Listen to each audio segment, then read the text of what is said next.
in the Texas Tech Department of Obstetrics and Gynecology. She is also the director of the Jenna Welch Women's Center and also the regional director of the Laura W. Bush Institute for Women's Health. She wears many, many hats. Her special interests include minimally invasive surgery, chronic pelvic pain, first trimester pregnancy loss, adolescent preventative health, and the utilization of technology to improve health care. So please help me to welcome Dr. Chupp.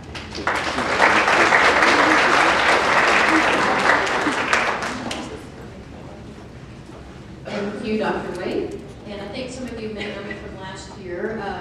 We're going to continue on with our women's series, and I thought we might do something a little bit different this time, really informal. So we're going to just experiment with our Twitter site we have. If you guys want to post a question or comment, appropriate comment, that would be nice because there's other people that watch this site. But anyway, we do have a Twitter site where if you want to do it, that's great. If you don't want to do it, that's fine too. We'll just see how that goes. Today we're going to be talking about some common pelvic conditions that cause different symptoms, and we're just going to run through these. Please ask questions if you have them. This is not a really long presentation. I want to open that up to discussion.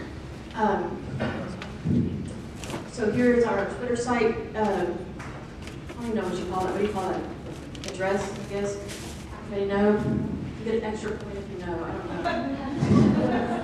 What's the Twitter speak for that? I don't know. Do you know? What is it? Address? Is that right? Right? Okay.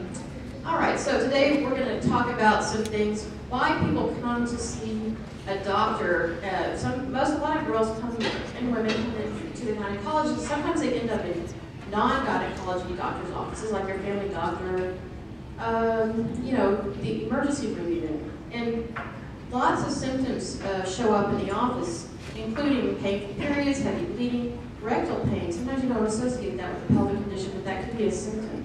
And we'll talk about that. Some other intestinal symptoms are common that I see, and there's reasons for those. And again, we'll get to that. Painful bladder, that's a fairly new diagnosis that we have as a whole syndrome for that we didn't even know about probably 15 years ago. So we'll talk a little bit about that. Painful intercourse, fatigue, and depression. Now, sometimes the symptoms are very, very simple.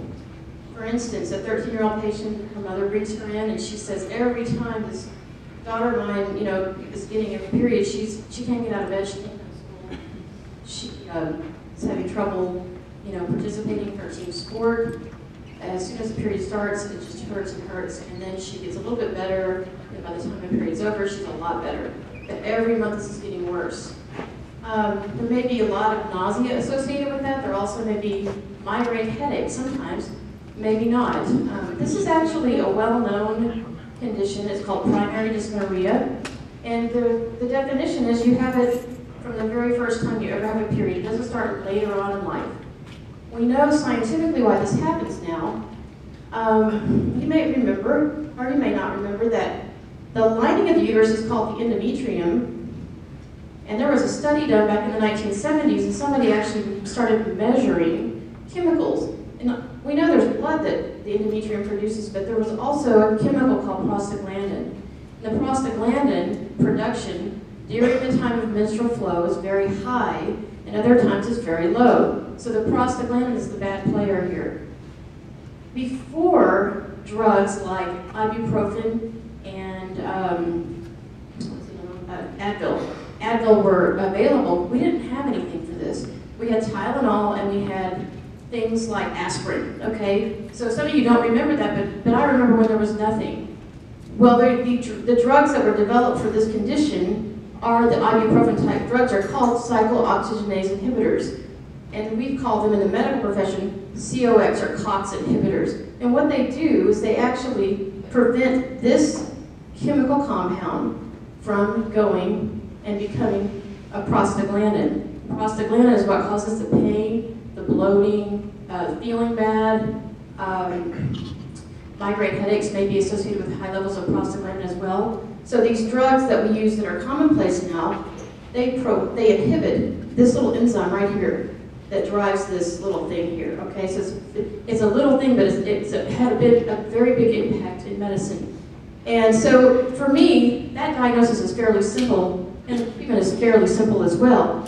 If I give somebody a prescription, or just say, go buy you some ibuprofen, take that every single time this happens, don't wait for it to get bad, just go ahead and start taking it on a scheduled fashion. Patients usually get better. But in addition to that, we saw that the endometrium actually is what starts all this off. So if we can decrease the level of hormone here, the prostaglandin here, we can do that by giving an oral contraceptive or any kind of synthetic hormone will actually make that lining go very thin. And so the less lining you have in the uterus, the less likely you are to make these prostaglandins. So we can sort of attack it twice. So I usually will tell people, definitely do this, but to prevent this prostaglandin from happening at all, you can do this. So any kind of hormone will work. Birth control pills, I think I have, birth control pills, Depo-Provera, the ring, the patch, anything that has a synthetic hormone component will reduce the level of endometrial prostaglandin. Okay, and that's called primary dysmenorrhea. Usually patients are much better after a couple months of that. Okay, let's say we have a different kind of patient now who says, you know, I'm a little more complicated. I'm 19 and I just have pain all the time. It might get worse around my period, but it's really painful just all the time now. It started out kind of, you know, just maybe once a month, but now, after 5 years, I'm really in a lot of pain everywhere. I also have pain, you know, when I have bowel movement, it hurts really badly. I might have a little bleeding, and I'm really missing a lot of everything. I'm missing school, missing family functions, just hurting all the time. A lot of these patients are on the verge of having surgery sometimes, or sometimes they've already had a surgical procedure. Maybe a doctor thought they had something else, or you know, their appendix was ruptured. So this is a point where a lot of patients are sort of not knowing what to do. And sometimes they've seen doctors several times already. What I would say to you is this patient probably has endometriosis. Now I'm showing this picture.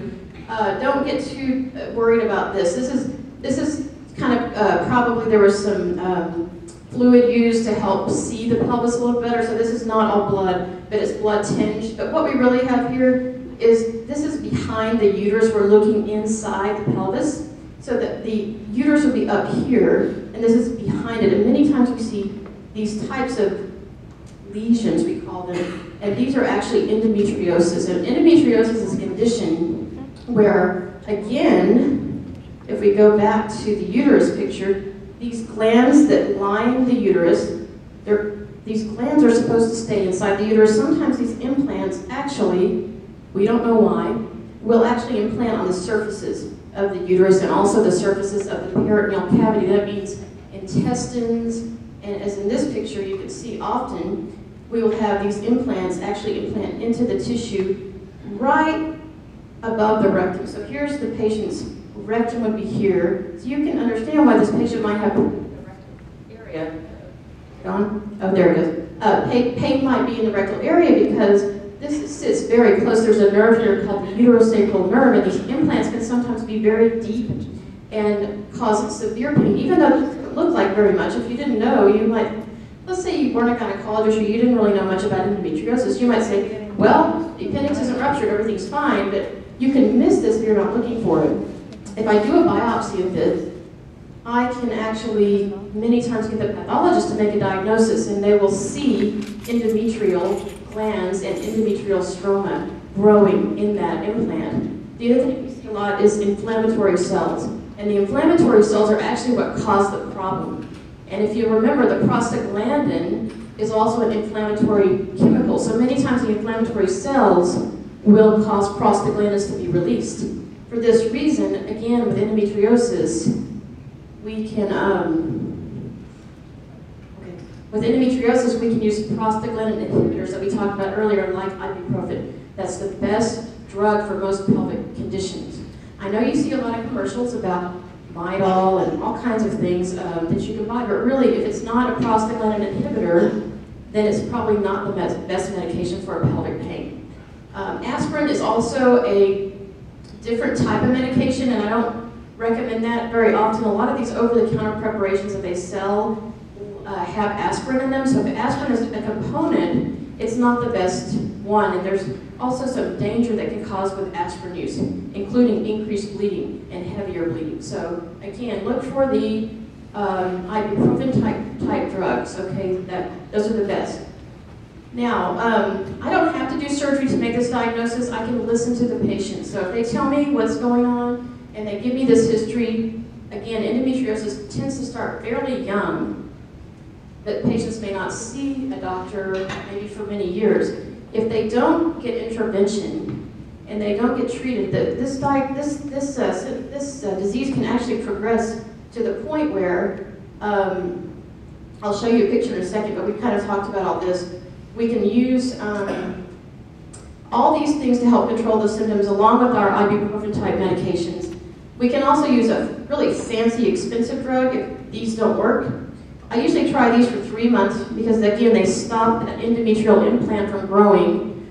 And then if that doesn't work, there's a drug we can use. It's an injection, and it can be given every month or every 3 months. And it works really well, but again, this is the first line of treatment. Sometimes patients have already had all this, and their condition has really progressed, and then we might go and say, look, let's go look and see what's going on, because there may be something we can do to help with the pain. And in some cases, we end up seeing something like this. Okay, so do you remember the first picture I showed you? See how early that is? You almost can't see that if you're not looking for it. And then if it's not treated, or let's say it's a bad case, but generally, if it's not treated and there's no intervention, patient can end up like this, and this is what we don't like to see. This patient is not going to be able to get pregnant because the fallopian tubes are completely damaged and scarred. The uterus, can you see the uterus here? Remember how I told you those implants were behind the uterus back here? Well, now there's so much inflammation that the uterus is actually scarred and it's almost cemented onto this area. It's not supposed to be here. It's supposed to be up here, sort of free. Okay, so it's not supposed to be attached here. This is very, very painful, as you can imagine. And then, of course, here's your right ovary. You can't see the left because probably it's very scarred, and it's probably covered with endometriotic implants. So we don't like to see patients get to this state. But when they do, surgery sometimes helps, and there's different surgical procedures we can perform. Sometimes we can just cauterize these implants and cut out the scar. And if a patient is older and they don't want to have children, or they've already had children, then sometimes we'll just go ahead and remove everything. But we try not to get to that point because a lot of these patients are young. Okay, let's go on to a different kind of disease that we see. Some symptoms patients have, are genetically influenced. Okay, so we have many patients that have sort of embarrassing facial hair. They say, why am I getting this coarse hair on my face?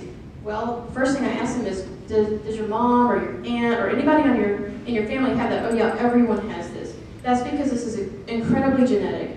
But it's also associated with acne, really hard time losing weight. A lot of the patients have family members that have diabetes. The syndrome is called Polycystic ovary syndrome, and it really is not just about the ovaries. We didn't know that. We used to just see the ovaries and go, there's a lot of stuff on the ovaries, therefore it's called polycystic ovary, but this is actually a complicated disease that has to do with insulin and how your body reacts to insulin. Many types of, or many patients that have this, they don't have the gene that lets their body react to insulin in the same way. So they have what we call insulin resistance. So it affects not only ovaries, but it also affects your ability to handle sugar. And so that your sugars remain high all the time, but it also has something to do with elevated levels of male hormone. And those are usually in the form of testosterone from the ovaries, and also some from the adrenal glands. And again, this is completely a genetic component. There's not anything anybody did wrong, or ate, or they didn't exercise enough. It's not really about what you did, but there are things you can do to minimize your risk for later problems. So again, there's a way to actually diagnose this condition now. We didn't understand it all went together at one point. We just said, oh, there's some cysts on the ovaries, so let's puncture the cyst. That's actually what I was taught to do, is puncture the cyst. It never made a whole lot of sense, but we didn't know what else to do. And sometimes patients would get better. Many patients actually have trouble getting pregnant because they're not ovulating. They'll not ovulate, never have a period, and then all of a sudden 6 months later have a really, really heavy period that almost puts them in the hospital. That's polycystic ovaries. That's what happens. So we can help the patient out. We can check their hormone levels, their male hormone levels, to make a diagnosis, and they're usually a little bit high. And we can also check something called the hemoglobin A1C, which is really a test to see what your blood cells have been doing for the past 3 months. There's a chemical in here called hemoglobin A1C, and the blood cells only turn over every 90 days. You may know that from your biology classes.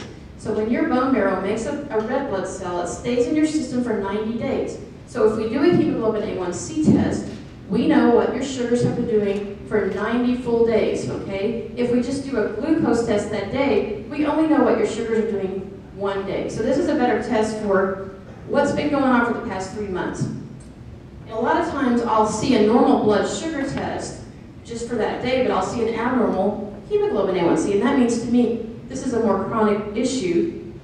The patient doesn't have diabetes yet, but they will probably get diabetes if we don't do something. So we can change diet, we can talk about the American Diabetes Association recommendations, we can start medication called metformin that lowers your glucose. Also, when we start the metformin therapy, many times patients start to ovulate. So there's an association between the glucose levels and the insulin and the ovulation. And we can also use a hormonal contraceptive, and again, that is so that we suppress that uterus, suppress that endometrial lining, and your periods are less heavy. Then when you want to ovulate, you want to get pregnant, we can try and use an induction agent for that. So this is very, very common. We see it all the time. It's very, very complicated. It's difficult to explain even to other doctors, really difficult to explain to patients, but there is a society just really for this. And they have meetings every year, and there's a meeting this year in Washington, D.C., and I think I signed up to do the internet meeting so that I can watch their webinars. But if anybody's interested in learning more about this, then I would recommend that you look at the androgen excess and polycystic ovary disease website. You'll have lots of information there. Okay, now let's go on. Now here's one.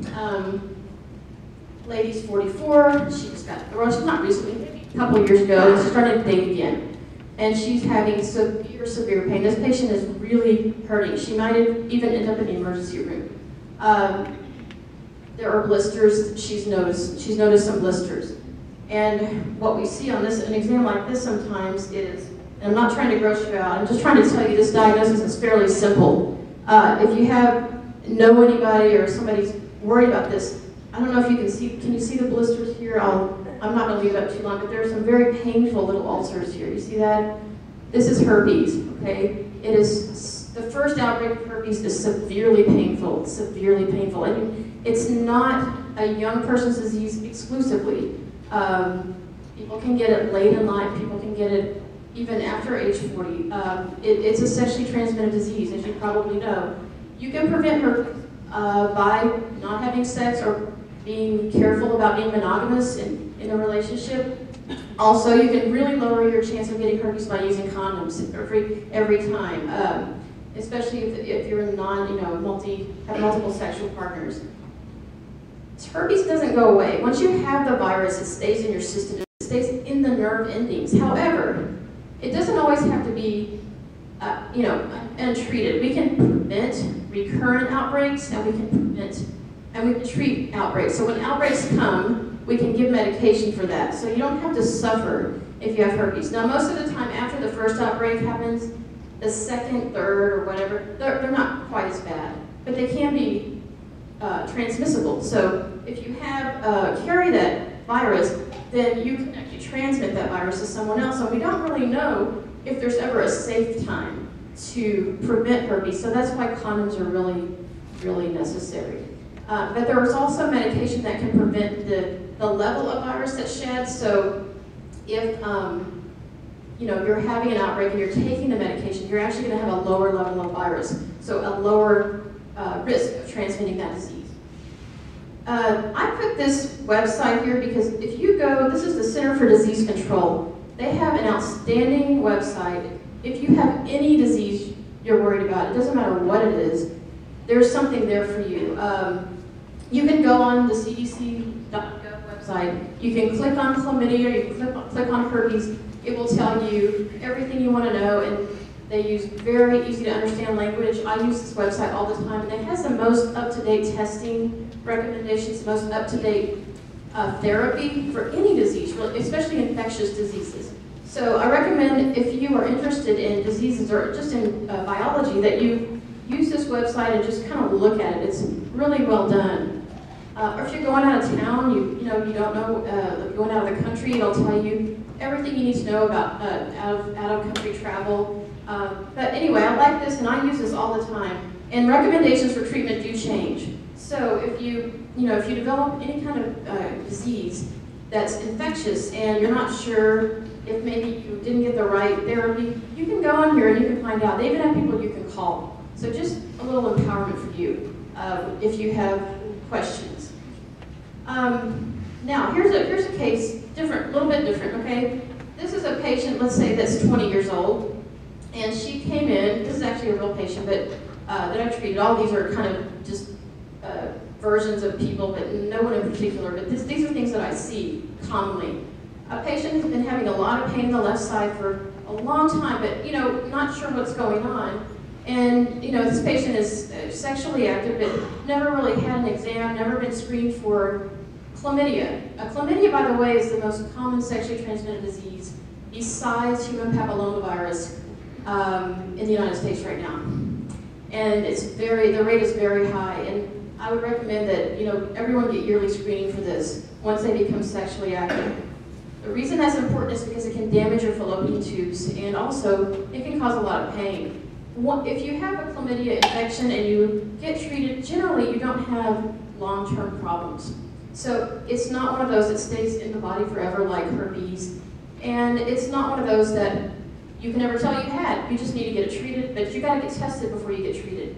So there's an easy way to test for chlamydia now. We'll talk about that in a minute. Anyway, this patient's history was, sometimes I use condoms, sometimes I don't. So she was actually scheduled for an ultrasound. And I know we talked a little bit of, can we lower these lights right here? Somebody, I don't know if we can just lower the front lights. Might help the ultrasound picture's kind of hard to see. I do a lot of ultrasound to diagnose issues with patients. But the reason I'm showing you this one is, I know this because I do this all the time, but I'll walk you through this. This is the uterus here, and this is if everything's laid out in a longitudinal fashion. Behind the uterus is this. The way the ultrasound technology works is that the sound waves go through fluid very easily, okay? So if there's a dark area, that means it's water or fluid, okay? If there's a bright white area, that means the waves are bouncing back, okay? So bone, we don't see bone here, but if we had a bone here, the bone would show up bright white because the waves cannot penetrate bone. Waves can penetrate fluid. So these sound waves go right through. This is not supposed to be here. All this right here is intestine. Intestine always looks kind of like that gray and scattered because the intestine moves around, and it's also not fluid and not quite bone. It's sort of in between, so it's sort of grayish. Anyway, this here, my impression is that this was a fallopian tube and that it was dilated. You're not supposed to see fallopian tubes on ultrasound because they're very tiny and they don't usually contain fluid. So when you can see one, it usually means there's damage. So right here you can see sort of this little septum. And then you can see this, I call it like a sausage shape. And this is the point that was extremely tender. So my diagnosis, just based on this, was, I think you were exposed to chlamydia in the past and you didn't get treated. Because by the time I could see the fallopian tube, it's damaged. So my treatment was, well, first of all, let's talk about diagnosis. So if you're going to diagnose chlamydia, we can collect a urine sample. We can also swab the cervix. These are not painful tests at all. And I love the fact that we can now collect urine because that's really easy for most people. I don't even have to have a pelvic exam. So we can do that now with even gonorrhea and, we can do it with gonorrhea, right, Lisa? With both, yeah. So you can come in for urine test and that's it. Just drop off a specimen. Don't even have to have a pap smear because pap smears aren't recommended until age 21 anymore. So really it's an easy thing to get tested for. Antibiotics, like I told you, work really well if you find an early infection. Now again, just to again highlight this, if you are concerned or you have a friend or a family member that's concerned, this is, I just copied this website to let you know, this is a whole page just about chlamydia and how to treat it, how to diagnose it, what are the symptoms. So this is where you should get your information. You know, there's so much bad information on the internet, but there's some really great information on the internet. And when you do web searches, you really need to know where to get information that's reliable. So I would highly recommend that you use this CDC website for any information that you're looking at for things like this. Anyway, here's little chlamydia organisms. These are intracellular organisms, and this is what the test would look like if it were positive. And these are just cells from the vaginal cavity. Anyway, patient did take antibiotics for a month. Generally, the treatment for an early chlamydia infection is just 2 tablets. That's it, 2 tablets. I put this patient on chlamydia for a month because she already had damage to her tubes, and I did an ultrasound again, and you can see now the fluid, remember, that we saw earlier, most of it is gone, and she felt much better. So again, this fallopian tube is damaged, probably beyond repair. Probably she won't be able to get pregnant, at least through this fallopian tube, because you need the fallopian tubes to be healthy to get pregnant, but she's feeling much better. Now, I have other patients that have terrible, terrible pain, and here's a surgery that was done a couple of years ago that I did, and we can see the damage that the chlamydia has done. It's hard to sort of describe what else is going on here, but this patient was 27, and this is a fallopian tube. It's really not recognizable. And then there's these are adhesions from the intestines onto the fallopian tube. That's the kind of inflammation and damage that chlamydia can cause if it's untreated. This patient cannot get pregnant naturally. She won't be able to. I think she actually ended up getting a hysterectomy later on. But this is a 27-year-old with untreated chlamydia, chronic condition, serious, serious sequelae. So again, just to let you know, it's easy to diagnose, easy to treat, and it's fairly easy to prevent. Okay, let's talk about some diseases that are harder to diagnose, and there is no real test. We're learning more and more about painful conditions. Pain is becoming sort of the most researched thing in probably science right now, in health science. There's a lot of people interested in pain. For many, many years, we heard about pain. We heard about people that had pain, but we didn't know what to do with them, or we kind of gave them all one diagnosis and kind of hoped that they got better. For instance, if a patient had a lot of pelvic pain, we would say, okay, I guess they need a hysterectomy, but we didn't really have a reason. We just hoped they got better, and you know what, about 80% of the time they didn't. And then we were very frustrated, and so was the patient. So now we have better idea about some of these. And there's a lot of research going on, there's a lot of support going on for different painful conditions, and a lot of these can start to show up at an early age. So just because somebody is in their teens or their 20s doesn't mean these cannot show up. So I wanted to let you know that some of the things that kind of come out in the last 10, 15 years, irritable bowel syndrome. And this is, a lot of times I'll see patients with this because they have pain in the pelvis. The intestines and the pelvis are, right together. So usually this patient has diarrhea alternating with constipation. The pain doesn't really relate to anything. It doesn't relate to any kind of activity. It doesn't really relate to the menstrual cycle. It can be severe, severe pain. And many times people don't believe them after a while because they've done all the tests like colonoscopy, they've looked, they've done everything, x-rays, and there's no test for this. There really isn't a magic blood test. There's not a magic x-ray. It's a diagnosis after everything else has been ruled out. And there's treatment and there's help for this, and there's medication for this. So that's just one of the things that I see sometimes. Now, many times, if a patient has something like irritable bowel, they will also have another problem like endometriosis. Many of these painful conditions actually go together. We don't understand that, but we're starting to understand more because whatever causes pain at one side, actually, you're predisposed to pain at another side. So there's something going on probably at the level of the brain, level of the spinal cord. We actually know in animal models that rats actually produce some chemicals called cytokines at a much higher rate in their spinal cord than other rats that aren't having pain. And there's ways they can measure that in animals, but we don't really have a good measurement for humans now. They're actually having to take tissue samples from animals. So we really can't take tissue samples of the spinal cord in humans. But there's some early studies going on that show that these cytokines, these chemicals, are actually producing this pain. Cytokines do not respond to things like narcotics. For instance, if you have and this is the other problem with painful conditions, is that patients are often given a prescription for an opiate like narcotic or morphine or Vicodin. Okay, Vicodin, those sorts of drugs, they don't work, and I'll tell you why.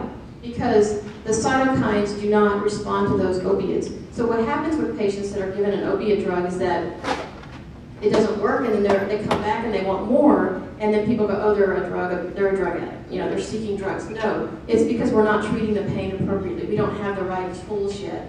But getting a correct diagnosis is very, very important. There's another condition where the bladder is hurting all the time. It's called interstitial cystitis. Again, these patients many, many times have just been treated for bladder infection after bladder infection. And after about the 8th time and nobody sees any bacteria showing up, somebody might go, wow, this might not be bladder infection, this might be something else. Well, what we found out through studies with animals mostly is that the inside of the bladder, the lining of the bladder, has increased sensitivity to pain. And so there are drugs now that have been developed for painful, we call it painful bladder syndrome. And so if you don't get the right diagnosis, you can't get the right treatment. And so if you have these conditions or you know somebody that's suffering, you know, there are specialists that are interested in this now. Fibromyalgia is a condition where people develop painful sites symmetrically throughout their body. It might be their back, their abdomen, their legs. Fibromyalgia is often associated with a lot of these others. So again, you might think, wow, I'm just tired, I just don't feel good, I'm depressed. Well, those all go together. They all have something to do with the way your body processes pain. And sleep disorders are very common too with patients that have this fibromyalgia. So many times patients will say, every time I wake up I feel like I'm just as tired as when I went to bed. And if they have all these other things going on, that really all goes hand in hand. We don't understand it all, but we know it exists. And the therapies are evolving. So hopefully, you know, over the next 10 years or so, we'll have very good therapies for these conditions. Vulvodynia, I think we talked about last time when Dr. Vitellini was here. Painful conditions in the vulva can also be related to how your body processes pain.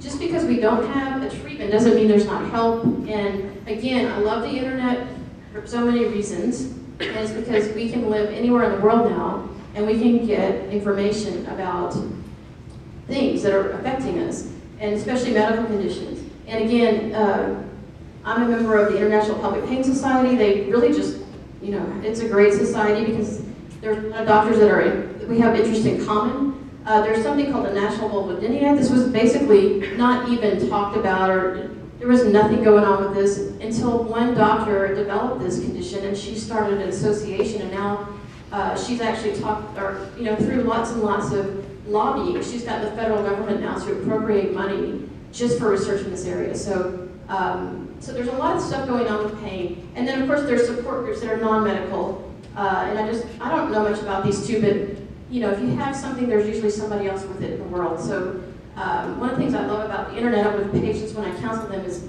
find a support group for this condition, because a lot of people that suffer from chronic conditions feel like they are crazy, and they're not. And it's because they don't have anybody else to talk to about it. So I just think the internet is wonderful for that reason. And I think my talk is kind of short today because I thought we would, you know, if you guys have questions about anything, we can answer them. And if anybody has any questions they don't feel like asking, we can always post it on our Twitter site. So thank you very much.